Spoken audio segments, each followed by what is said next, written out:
Bukas, Nobyembre 19 na ang inaabangang Kalimutan Festival sa bahagi ng Sultan Kudarat at nakalapag na sa Soksargen ang SB19.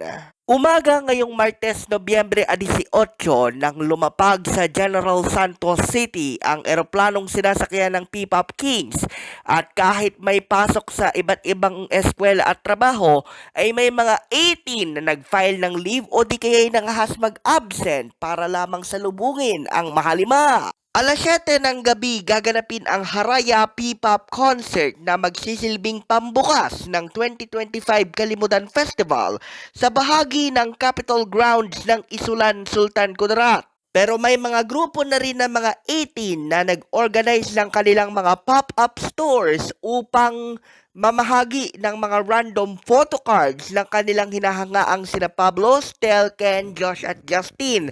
Ang isa pa kang grupo ay magpupwesto pa sa mismong harap ng Kapitolyo upang magsilbing tagpuan ng mga kapwa tagahanga na manonood.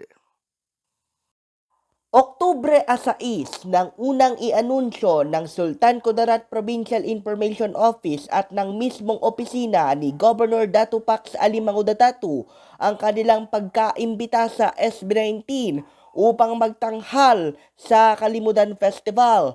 At maliban pa riyan, ay isa pang big-time artist ang kanilang nakuha sa katauhan ni Sandara Park, ang South Korean na lumaki sa Pilipinas at naging miyembro pa ng global girl group na 21 na kilala naman sa mga awiting Fire, I Don't Care, at I Am The Best.